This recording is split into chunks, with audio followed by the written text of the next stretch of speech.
गोरखपुर की राजनीति में एक नई हलचल है और इस बार इसका केंद्र है अभिनेता से नेता बने रवि किशन शुक्ला। मामला कोई साधारण नहीं है। सूबे के मुखिया योगी आदित्यनाथ की एक टिप्पणी ने न सिर्फ रवि किशन की छवि पर सवाल खड़े कर दिए हैं, बल्कि उनकी राजनीतिक गंभीरता पर भी एक बड़ी बहस शुरू कर दी है। लेकिन सवाल सिर्फ उस टिप्पणी का नहीं है। असली सवाल है, क्या ये मजाक के लहजे में कही गई बात वाकई मजाक है या किसी गहरी राजनीति का हिस्सा। गोरखपुर में एक सभा के दौरान योगी आदित्यनाथ ने कहा, रवि किशन ने नाले के ऊपर मकान बना लिया है और मैंने मना भी किया था। बात इतनी सी थी पर प्रभाव बहुत बड़ा। मुख्यमंत्री मंच से जब ऐसी बात करते हैं तो शब्दों से ज़्यादा संकेत असर करते हैं। अब इसे कोई हल्के फुल्के अंदाज में लिया जाए या शक्ति के इशारे के रूप में, यह तय जनता को करना है। लेकिन इतना साफ है, योगी के शब्दों में जो मुस्कुराहट थी वो शायद पहली बार रवि किशन के लिए चेतावनी बनकर आई। गौर कीजिएगा, ये पहली बार नहीं है जब रवि किशन सार्वजनिक रूप से हंसी के पात्र बने हों। कभी मंच पर उन्हें खड़े हो जाने को कहा जाता है ताकि मजाक पूरा हो जाए। कभी दुकान वाले से पूछा जाता है, सांसद जी ने मोमोज खाए तो पैसे दिए या ऐसे ही चले गए। इस सब में एक हल्की फुल्की राजनीतिक कॉमेडी तो चलती रहती है, लेकिन सवाल बड़ा है, क्या गोरखपुर जैसे सीट पर जहां से खुद योगी आदित्यनाथ सांसद रह चुके हैं, वहां के मौजूदा सांसद को सिर्फ हंसी का मजाक तथा सीमित कर देना एक संयोग है, या फिर यह एक सोची समझी पब्लिक परसेप्शन स्ट्रेटजी है।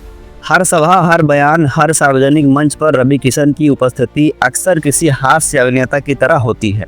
चाहे वो सौदा गृह का उद्घाटन हो या सड़क सुरक्षा का प्रचार, रवि किशन की टिप्पणियां अक्सर मंच पर बैठे नेता, यहाँ तक कि मुख्यमंत्री को भी हंसी में डुबा देती है। पर एक लोकतंत्र में, खासकर सांसद जैसी संस्था में, हंसी और जिम्मेदारी के बीच एक पतली रेखा होती है। क्या रवि किशन उस रेखा को बार बार पार कर रहे हैं? ये समझना जरूरी है कि भारत में राजनीति केवल शब्दों से नहीं, संकेतों से भी चलती है। जब मुख्यमंत्री लगातार किसी सांसद पर मंच से चुटकी लेते हैं और वो सांसद उसी अंदाज में जवाब देकर मंच पर मनोरंजन की भूमिका निभाते हैं, तो संदेश आम जनता तक पहुंचता है। और संदेश ये है, ये व्यक्ति गंभीर नहीं है, ये सिर्फ मंच की शोभा बढ़ा रहा है, मुद्दों की नहीं। रवि किशन शुक्ला का नाम कभी यूपी में बीजेपी के युवा चेहरे के तौर पर सामने लाया गया था। बॉलीवुड से राजनीति में आए तो उम्मीद थी कि ये ऊर्जा लाएंगे, नई भाषा लाएंगे। पर क्या वही सांसद अब एक पंचलाइन बनकर रह गए हैं? और क्या मुख्यमंत्री की मुस्कुराहटों के पीछे आने वाले चुनाव की नई स्क्रिप्ट लिखी जा रही है, जिसमें रवि किशन की भूमिका अब खत्म मानी जा रही है? इस पूरी कहानी में एक बात बिल्कुल साफ है, सिर्फ मंच पर हंसना, मजाक उड़ाना और ठहाके लगाना किसी नेता की राजनीतिक उम्र नहीं बढ़ा सकता। रवि किशन को तय करना होगा कि वो कब तक मनोरंजन करते रहेंगे और कब जनप्रतिनिधि बनकर जनता की समस्याओं पर गंभीरता से बोलना शुरू करेंगे। वरना ये जो हंसी है, ये उनकी राजनीतिक विदाई की आखिरी आवाज बन सकती है।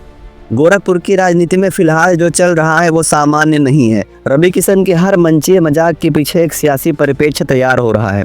और अगर समय रहते रवि किशन ने अपनी छवि नहीं बदली तो अगला चुनाव उनके लिए मंच नहीं, पर्दा गिरने वाला आखिरी दृश्य बन सकता है। अब दोस्तों, वो वीडियो देखिए जिसमें योगी आदित्यनाथ ने कहा, रवि किशन ने नाले के ऊपर मकान बना लिया है। रवि किशन ने नाले के ऊपर घर बनाया हुआ है और इसीलिए हम लोगों ने पहले ही व्यवस्था बनाई कि भाई देखो, नाले के ऊपर मत बनाओ। फिलहाल इन सारी चीज़ों पर आपकी क्या राय है, कमेंट करके ज़रूर बताइए। और ऐसे ही खबरों के असली मायनों तक पहुंचने के लिए जुड़े रहिए यूपी आज तक से। नमस्कार।